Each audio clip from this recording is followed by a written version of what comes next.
కోనసీమ జిల్లా మండపేట టీడీపీలో ముసలం మొదలైంది. 5 ఏళ్లుగా ఎలాంటి గుర్తింపు ఇవ్వని చంద్రబాబు ఎన్నికల వేళ తమపై అదే నిర్లక్ష్యం చూపటంపై టీడీపీ సీనియర్లు తట్టుకోలేకపోతున్నారు. మండపేట అభ్యర్థి జోగేశ్వరరావుపై తిరుగుబాటును ప్రకటించారు.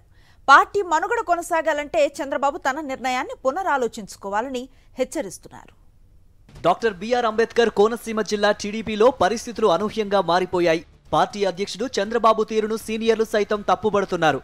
పార్టీకి ఏళ్ల తరబడి సేవ చేసిన తమకు హ్యాండ్ ఇవ్వడంతో పాటు కనీసం గౌరవం కూడా దక్కడం లేదని మండిపడుతున్నారు. సిట్టింగ్ ఎమ్మెల్యే వేగుళ్ల జోగేశ్వరరావుకు మండపేట టికెట్ ఇవ్వటాన్ని తీవ్రంగా వ్యతిరేకిస్తున్నారు. పార్టీలో పలువురు సీనియర్లు జోగేశ్వరరావు ఆధ్వర్యంలో పనిచేసేందుకు విముఖత చూపుతున్నారు. అయితే మండపేటలో గత వారం రా కదలిరా బహిరంగ సభ నిర్వహించిన చంద్రబాబు ఎమ్మెల్యే వేగుళ్లను మరోసారి టీడీపీ అభ్యర్థిగా మండపేట నియోజకవర్గానికి ప్రకటించేశారు. ఈ వ్యవహారం టీడీపీ అసంతృప్తవాదులను మరింత ఆగ్రహానికి గురి చేసింది. మండపేటలో పెనుమంటలు మొదలయ్యాయి. అదే వేదికపై జనసేన నేత వేగుళ్ల లీలాకృష్ణ కూడా ఉన్నారని, ఎవరిని పట్టించుకోకుండా తమను కనీసం సంప్రదించకుండా చంద్రబాబు అభ్యర్థిని ప్రకటించడాన్ని టీడీపీ రెబల్స్ తట్టుకోలేకపోతున్నారు. 4 సార్లు 5 సార్లు కూడా అతనికే ప్రకటించడం అనేది మేము జీర్ణించుకోలేకపోతున్నాం. ఎంచేదంటే అతను ఒక కార్యకర్తను ఎవరిని గౌరవించడం, ఏ విధమైన సీనియర్ని అన్నా కూడా ఎవడో ఒక్కడు లేకుండా పోయింది. అందరినీ సీనియర్ని దూరం పెడతాడో, ఒక నాయకత్వం గౌరవం ఇవ్వడో, ఒక వ్యక్తులు గౌరవం ఇవ్వడో, అతను ఇష్టం వచ్చినట్టు. గత 30 ఏళ్ళుగా నేను ఆ ఇంట్లో పార్టీ సమావేశం పెట్టేవాడిని, అన్ని రకాల ఖర్చులు భరించేవాడిని, ముందుకెళ్ళేవాళ్ళం. అలాంటిది అక్కడి నుంచి తెప్పించాడు, వేరే చోట పెట్టాడు. మళ్ళీ అదైన తర్వాత నా ఊళ్ళో నా స్థలంలో చంద్రబాబు నాయుడు గారు మీటింగ్ పెట్టి అక్కడికి పూల వర్షం కొట్టనివ్వలేదు, బ్యానర్లు కట్టనివ్వలేదు.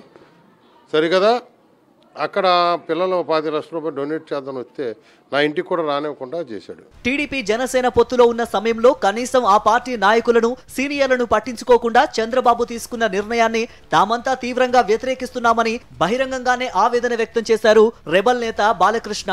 పార్టీ అసంతృప్త నేతలతో రాజమండ్రిలో ఓ హోటల్లో రహస్య సమావేశం నిర్వహించారు. వేగుళ్ల జోగేశ్వరరావుకు టికెట్ ఇవ్వడంపై చంద్రబాబు పునరాలోచించాలని, అభ్యర్థిని మార్చాలంటూ తను డిమాండ్ చేస్తున్నారు. ఇప్పుడు అతని విషయంలో సీరియస్గా హైకమాండ్ నిర్ణయం తీసుకోవాలి. ఏం చేద్దంటే మమ్మల్ని గుర్తు లేకుండా ఏదో రోడ్డు వెళ్ళిపోతుందంటే కాదు. ఇన్ని సంవత్సరాలు భరించాం, ఇక అతను భరించడం. కానీ పార్టీ కష్టకాలంలో ఉన్నప్పుడు ఏమీ అనకూడదని చెప్పి మేము ఇప్పటి వరకు ఏదో 1-2 సార్లు చెప్పాను తప్ప ఎప్పుడుగా గట్టిగా పట్టుకోలేదు. ఈసారి మాత్రం తప్పకుండా అతని విషయంలో మాతో వారు నిర్ణయం, అధిష్టానం నిర్ణయం గట్టిగా తీసుకోవాల్సిన బాధ్యత ఉందని చెప్పి నేను ఈ సందర్భంగా చేస్తాను.